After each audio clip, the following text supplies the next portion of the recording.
अरविंद केजरीवाल, मनीष सिसोदियांना ज्या कथित घोटाळा प्रकरणात अटक झाली, तुरुंगात जावं लागलं, त्या दिल्लीतल्या कथित मद्य धोरण घोटाळा प्रकरणात केजरीवालांना दिलासा देत सीबीआयला कोर्टानं दणका दिलाय. राऊज एव्हेन्यू कोर्टानं अरविंद केजरीवाल, सिसोदिया यांच्यासह सर्व 23 आरोपींना निर्दोष मुक्त केलंय. इतकंच नाही तर केजरीवालांना क्लीन चिट देताना सीबीआयच्या कार्यपद्धतीवर सुद्धा ताशेरे ओढले आहेत. पण एका मुख्यमंत्र्याला कुठलाही पुरावा नसताना घोटाळ्याचा आरोप करत जर अटक केली जात असेल तर ही बाब अनेक गंभीर प्रश्न उपस्थित करणारी आहे. पाहूयात. दिल्लीतील कथित मद्य घोटाळ्यात तुरुंगवास भोगलेल्या केजरीवालांची आज निर्दोष मुक्तता झाली आणि केजरीवालांच्या भावनांचा बांध फुटला.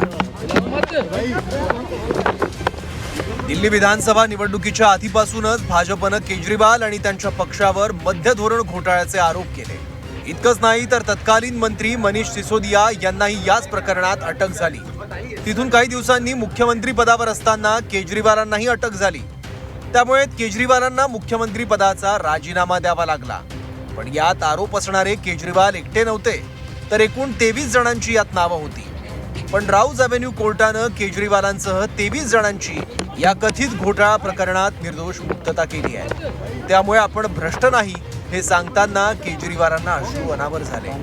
तसंच यावेळी बोलताना त्यांनी आपल्या विरोधात मोठा राजकीय कट होता असंही म्हटलंय.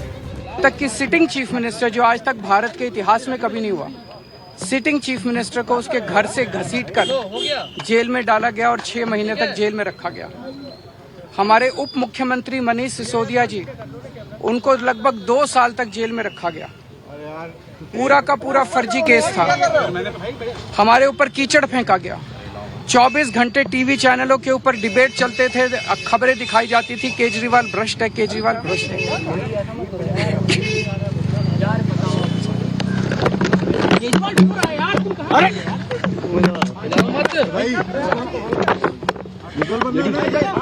हो गया संभालिए सर, अपने आप संभालिए, हिम्मत सर, पीछे हिलाओ मत भाई. पानी दो, पानी. केजरीवाल भ्रष्ट नहीं है. मैंने केवल अपनी जिंदगी में ईमानदारी कमाई है.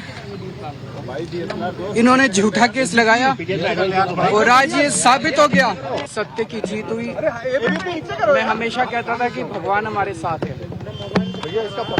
मोदी जी ने और अमित शाह जी ने मिल के आजाद भारत का सबसे बड़ा राजनीतिक षड्यंत्र रचा.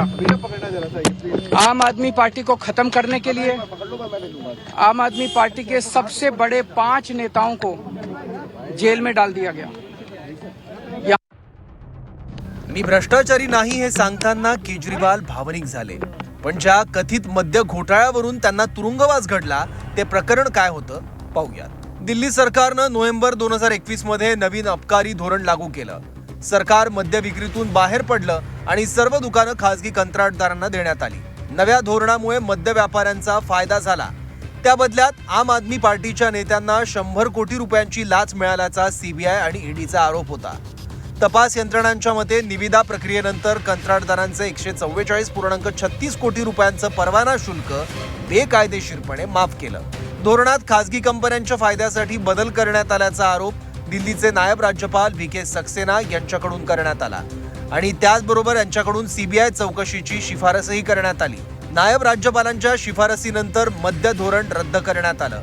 मनीष सिसोदिया यांना फेब्रुवारी 2023 मध्ये तर अरविंद केजरीवालांना मार्च 2024 मध्ये अटक करण्यात आली आणि याच प्रकरणात कोर्टाने केजरीवाल आणि सिसोदियांसह 23 जणांची निर्दोष मुक्तता केली आहे. पण दिल्लीतला कथित मद्य घोटाळा हा एक आरोप नव्हता, तर केजरीवालांना राजकीय दृष्ट्या उद्ध्वस्त करणारं हे प्रकरण ठरलं. कारण भ्रष्टाचार विरोधी आंदोलनातून केजरीवाल यांचा जन्म झाला. त्यांचं नेतृत्व पुढे आलं. भ्रष्टाचाराविरोधातला लढाच केजरीवालांना दिल्लीतल्या सत्तेपर्यंत घेऊन गेला. त्यामुळे केजरीवालांवर भ्रष्टाचाराचा आरोप म्हणजे त्यांच्या मूळ राजकारणाला सुरुंग लावण्याचा हा प्रकार होता आणि या प्रकरणाचा निकाल देताना कोर्टाने तीच बाब अधोरेखित केली आहे. केजरीवालांची मुक्तता करताना कोर्टानं म्हटलंय, सीबीआयच्या आरोपपत्रातली माहिती साक्षीदारांच्या जबाबाशी जुळत नाही. आरोपपत्रात दिलेल्या गोष्टी सिद्ध होत नाहीयेत. आरोपपत्रातील काही गोष्टी दिशाभूल करणाऱ्या आहेत. आरोपपत्रात अशा अनेक बाबी आहेत ज्या सिद्ध करण्यासाठी कुठलाही साक्षीदार नाही, ना कुठला पुरावा. अनेक बाबींमध्ये ताळमेळ नाहीये, स्पष्टता नाहीये. कटाची जी गोष्ट तयार केली आहे तिचा पायाच कमकुवत आहे. केजरीवालांचं नाव कुठल्याही पुराव्याशिवाय या प्रकरणात जोडलं गेलंय. केजरीवाल या कथित कटाचा भाग होते हे म्हणणं गैरलागू आहे.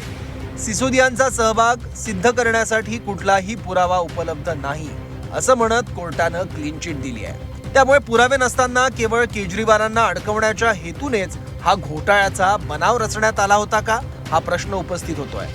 केजरीवालांनी कोर्टाच्या निकालानंतर आपल्या पत्नीला घट्ट मिठी मारली आणि कुटुंबासोबत हा क्षण साजरा केला. पण या सगळ्या संघर्षादरम्यान केजरीवालांसोबत ठामपणे उभं राहणाऱ्या त्यांच्या पत्नीने केंद्र सरकारवर टीका केली आहे. इन लोगों ने अपने सत्ता के लालच में पिछले इतने सालों से हमारे ऊपर झूठी एलिगेशंस लगाई, हमारे को तड़पाया, हमारे को अरविंद जी को, उनके साथियों को जेल में भेजा, बहुत कष्ट दिया. लेकिन मुझे विश्वास था कि ईश्वर हमारा साथ देंगे, सच की जीत होगी. कोर्टाच्या निकालानंतर ज्येष्ठ समाजसेवक अण्णा हजारेंनीही प्रतिक्रिया दिली आहे. आता त्यांनी जात धर्म पंथ न बघता देशासाठी काम करावं असं अण्णांनी म्हटलंय. अरविंद केजरीवाल, मनोज सिसोदिया हे आमच्या पटडीतले कार्यकर्ते, आमच्या बरोबर काम केलं त्यांना आम्हाला वाईट कसं म्हणणार रे. त्यांना आम्ही पाहिलेलं आहे. जाती पाती धर्म वंश पक्ष पार्ट्या बाजूला ठेवा आणि समाज आणि देश डोळ्यासमोर ठेवून चालत राहा. केजरीवाल यांच्यासह सिसोदिया, संजय सिंग या आप नेत्यांनाही तुरुंगवास भोगावा लागला. त्यानंतर झालेल्या निवडणुकीत आपला दिल्लीत पराभवाचा सामना करावा लागला. आता केजरीवालांना मिळालेली कोर्टाची क्लीन चिट केजरीवालांसोबतच आपलाही बळ देणारी आहे. कोर्टाचा निर्णय केजरीवालांच्या लढ्याचा विजय आहे. ते भ्रष्ट नसल्याची ही पोचपावती आहे. तसंच केंद्र सरकार यंत्रणांचा दुरुपयोग करून विरोधातल्या नेत्यांना कसं टार्गेट करतं ही बाब सुद्धा आता आपकडून अधोरेखित केली जाईल. त्यामुळे या निर्णयाचा आपला आगामी निवडणुकांमध्ये फायदा होण्याची शक्यता आहे. ब्युरो रिपोर्ट, झी 24 तास.